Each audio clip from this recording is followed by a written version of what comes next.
પ્રિય વિદ્યાર્થી ભાઈઓ અને બહેનો, ગુજરાતી લેખન અંતર્ગત પત્ર લેખન અને અરજી લેખનમાં ભાગ બીજો આજે નવરાત્રિના આજે પાવન અવસરે પ્રથમ નોરતે આપ સૌનું હાર્દિક સ્વાગત, આપની ક્ષેમ કુશળતા અને તમારા પ્રત્યે માં જગદંબાના આશીર્વાદ વરસે માટેની પ્રાર્થના શુભેચ્છા સાથે આપણે એક સ્તુતિથી નાનકડા એવા શ્લોકથી માતા જગદંબાની આપણે વંદના કરીને આપણે આ વાતને શરૂ કરીએ છીએ. દુર્ગે સ્મૃતા હરસી ભીતિમશેષ જંતો સ્વસ્થ્ય સ્મૃતા મતિમતીવ શુભામ દદાસી દારિદ્ર્ય દુઃખ ભયહારિણી કાત્વદન્યા સર્વોપકાર કરણાય સદાર્ધ ચિત્તા શરણાગત દિનાર્થ પરિત્રાણ પરાયણે સર્વસ્યાર્તિ હરે દેવી નારાયણી નમોસ્તુતે. સમગ્ર વિશ્વ ભયમુક્ત બને, રોગમુક્ત બને, સૌમાં સત્વગુણની વૃદ્ધિ થાય અને જે આતતાઈઓ છે, જે અસુરો જે છે એનું પરંપરાગત રીતે જે રીતે મહિષાસુરનો નાશ કર્યો એ જ અસુરો જે નવા સ્વરૂપે અત્યારે દુનિયાભરમાં ફેલાયેલા છે એ અસુરોનો પણ નાશ થાય. માં જગદંબાને પ્રાર્થના સાથે આપણે માં સરસ્વતીની આરાધના કરીએ છીએ. આ શારદીય નવરાત્ર છે. વર્ષમાં 4 નવરાત્રિ, એમાં શરદ ઋતુમાં જે નવરાત્રિ આવે ને એને શારદીય નવરાત્રિ કહેવાય. અને આપણે આમે શિક્ષણના જીવ, શિક્ષણ માર્ગના આપણે પ્રવાસીઓ, માં શારદાના આરાધકો, એટલે આપણે માં સરસ્વતી, મહાકાલી, મહાલક્ષ્મી અને મહાસરસ્વતી, આમ તો નવદુર્ગાના પ્રથમમ શૈલપુત્રી, પ્રથમ નોરતે શૈલપુત્રીની આરાધના, એ રીતે નવદુર્ગાની ઉપાસના થતી હોય છે. નવે નવ દુર્ગાના નામનું સ્મરણ કરીને મારી વાત આગળ વધારીશ. પ્રથમમ શૈલપુત્રી, દ્વિતીયમ બ્રહ્મચારિણી, તૃતીયમ ચંદ્રઘંટેતી, કુષ્માંડેતી, ચતુર્થકમ પંચમમ સ્કંદમાતેતી, ષષ્ઠમ કાત્યાયનીતી ચ, સપ્તમમ કાલરાત્રિતી, મહાગૌરીતી ચાષ્ટમમ, નવમમ સિદ્ધિદાત્રી ચ, નવદુર્ગા પ્રકીર્તિતાઃ. સૌને વંદન, પ્રણામ, નમસ્કાર. પત્રલેખનની શરૂઆત અગાઉના વિડીયોમાં વાત કરી એ પ્રમાણે સરનામું આપણા જમણા હાથ તરફ ઉપરના ભાગે મથાળે, અને જ્યાં સુધી સરનામું પૂરું ન થાય, જ્યાં સુધી ગામનું નામ ન આવે ત્યાં સુધી અલ્પ વિરામ. આટલી વાત પૂરી કરીએ તો એનો 1 માર્ક હોય.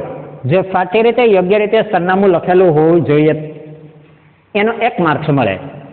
પછી એક લીટી છોડીને પેરેગ્રાફ પાડી દે અને હાસ્ય સરસ રીતે.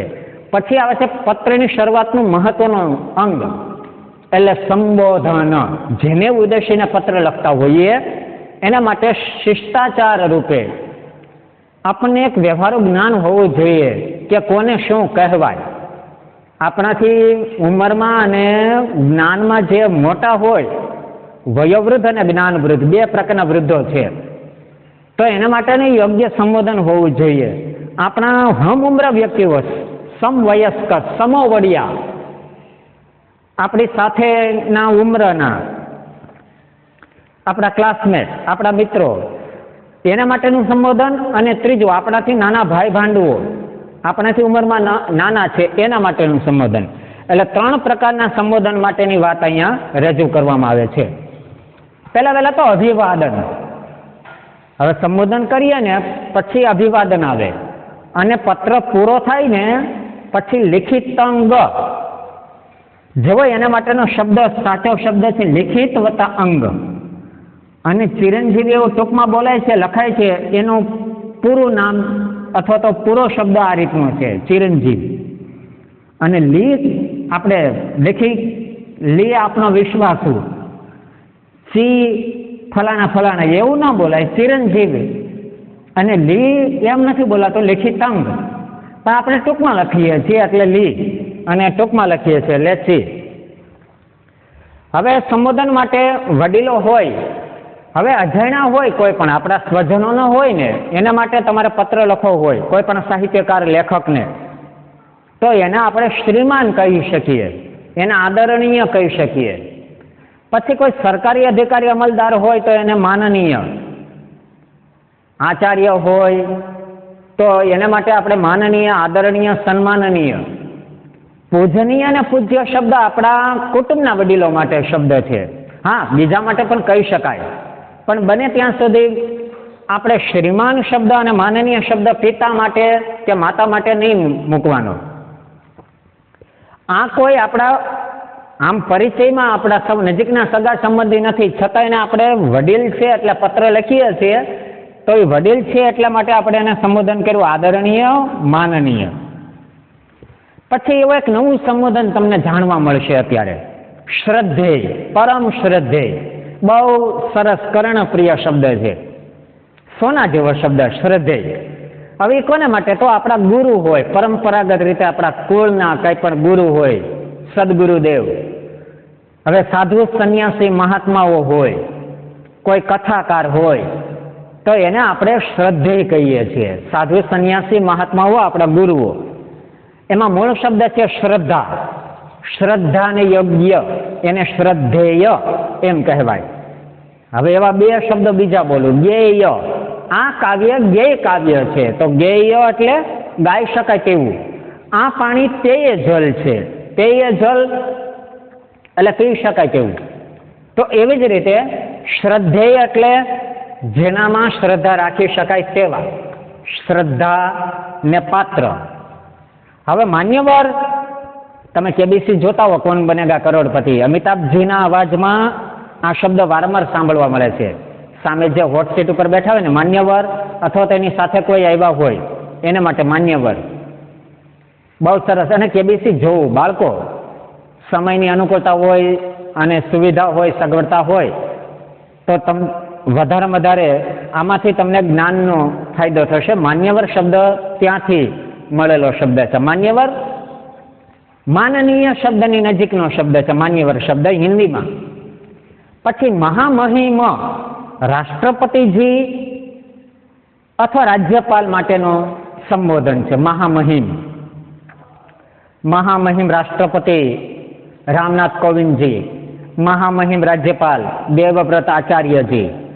આપણા ગુજરાતના રાજ્યપાલ છે મહામહિમ દેવવ્રત આચાર્ય, અને ભારતના આપણા રાષ્ટ્રપતિ, વર્તમાન રાષ્ટ્રપતિ છે મહામહિમ રામનાથ કોવિંદજી. તો એના માટેનો શબ્દ છે મહામહિમ. પછી અભિવાદન. અભિવાદન એટલે પત્રને અંતે શું લખવું? તો કે લિખિતન કરીને પછી આપણે પ્રણામ, વંદન, નમસ્કાર. હવે એમાં ઘણી વખત સાદર વંદન લખેલું હોય, સાદર પ્રણામ. તો આદર સહિત, સ વત્તા આદર, આદર સહિત. સ એટલે સહિત અને આદર એટલે આદર સાથે. પછી ચરણ સ્પર્શ. એ કોને માટે? તો કે આ શ્રદ્ધેય વ્યક્તિ માટે, આપણે આપણા ગુરુ સાધુ સંન્યાસી મહાત્મા માટે આપણે આપના ચરણ સ્પર્શ એમ કરી શકીએ. અને પછી જે કંઈ આપણે એના શિષ્ય હોય, પત્ર લેખક જે કંઈ હોય, એ પોતે લેખક તરીકે પોતાની ઓળખ પણ આપે. લિખિતન આપનું આજ્ઞાંકિત પુત્રના પ્રણામ, સાદર પ્રણામ, સાદર વંદન વગેરે. પત્રને અંતે લખાતું અભિવાદન. સમાપન, એમાં પણ આ રીતનું આવી શકે. આપનો આજ્ઞાંકિત, આપનો ચિરંજીવી. આપણા વડીલને પત્ર લખ્યા પછી લિખિતન આપનો આજ્ઞાંકિત ફલાણા ફલાણાના સાદર વંદન. આ પહેલા આવે, પછી આ આવશે. પછી બીજો વિભાગ છે આપણા મિત્રોને, આપણા સમવયસ્કને, સમવર્યાને, હમ ઉમ્ર વ્યક્તિને પત્ર.